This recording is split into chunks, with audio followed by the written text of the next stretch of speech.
Welcome to episode 214 of the Lone Hockey Podcast, where today we're going to be talking about some standouts in last night's matchup between Chicago and Nashville.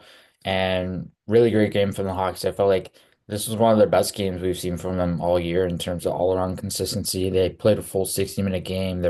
They got better every single period, and they just continue to roll right on through the first and through the second and through the third and just continued to dominate. I thought it was really good effort from them all around. We'll start with some standouts on their side. And Brian Donato was the best player in this game, I thought, by far. And 4 point game for him, 2 points, 2 assists, first 4 point game of his career. And he was just buzzing and humming all game long, like in terms of his motor, his compete level, his forechecking ability, his tenacity, his ability to get pucks back, retrieve pucks, and just be able to be elusive, be a threat, and be available in space was something that he was doing a really good job of. He was, I don't usually say this word when it comes to him, but dynamic when attacking off the rush. I felt like he was really noticeable at being able to create space individually and also be able to create shots through his off rush play and how he's able to move pucks and how he's able to possess pucks there and was using his speed really well off the rush. He was really attacking efficiently off the rush. Just was really all around noticeable. Defensively, he was playing really good shutdown game as well and was excellent. He played excellent hockey throughout this game, creating a lot of shot volume in that mix as well. Connor Bedard with 2 points, a goal and an assist. He had a goal from his offside circle. So him playing on the left circle like Stamkos and Ovechkin, how those guys usually play on that circle. And he ended up scoring from that spot, and he ended up doing a pretty good job of releasing the puck off his stick. And that was his only goal of the game, and then he had an assist to that as well.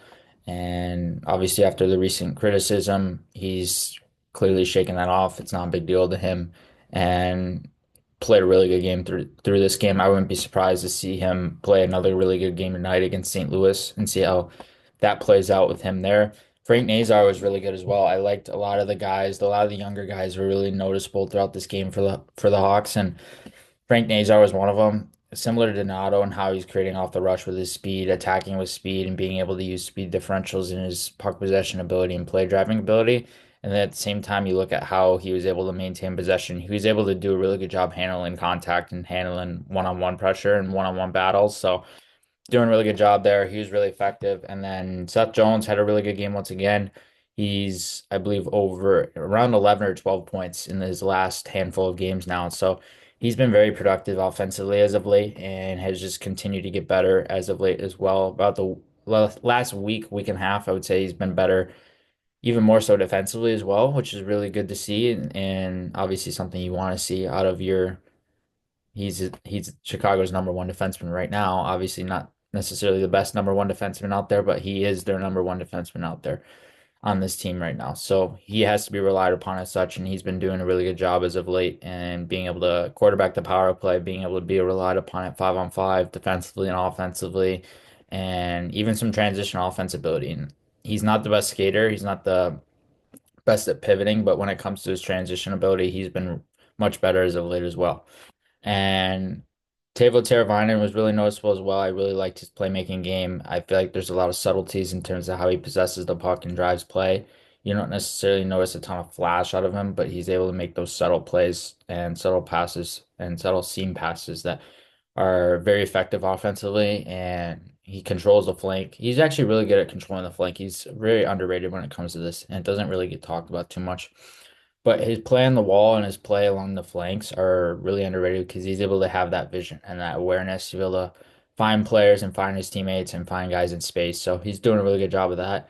Alex Vlasic was really noticeable in transition and being assertive in transition. I thought he was carrying a lot of pucks up ice in this game. I don't know the exact number of his transition play in terms of analytics, in terms of exits and entries and neutral zone play, but when it came to him, it seemed like a lot of the time he was pushing pace up ice, moving up ice, looking to attack up ice. He had that first instinct to just attack with the puck on breakout situations and neutral zone regroups. It was always a mindset for him, and that was awesome to see out of him.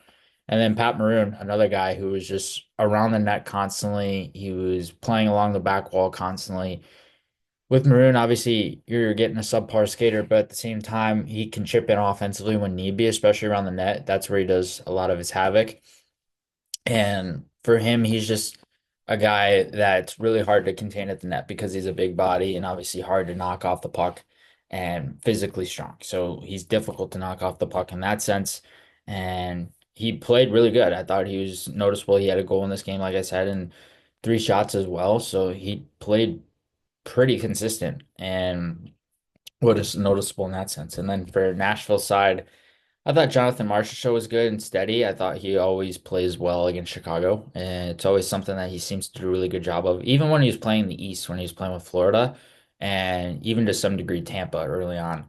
And I always think he's been noticeable against Chicago, and he always pops out. He had an assist and was humming and hawing on the forecheck, just creating a lot of havoc there. And he always seems to make an impact on the game against Chicago. And you might not notice it all the time in terms of offense, but you notice it in terms of subtle details like forechecking, being able to strip pucks free, being able to forecheck, create turnovers, being able to transition pucks, whatever it may be, just adds little details and habits like that. And Tommy Novak was really good. He had one goal in this game, one of two goals for Nashville, and he was noticeable in terms of creating around the net, creating off the rush, being able to create off entry scenarios. I thought he was doing a good job of being able to use his straight line speed as an asset and to drive the net in those situations. And he was noticeable. Colton Sissons was steady as well, a steady two-way guy, steady two-way center who had a goal and the other goal for Nashville. And you notice him a lot in terms of shutdown ability, how he's able to maintain defensive positioning and angles and be reliable as a center. So he was good, very steady, but obviously Nashville only two goals wasn't enough to get the job done against Chicago in this game.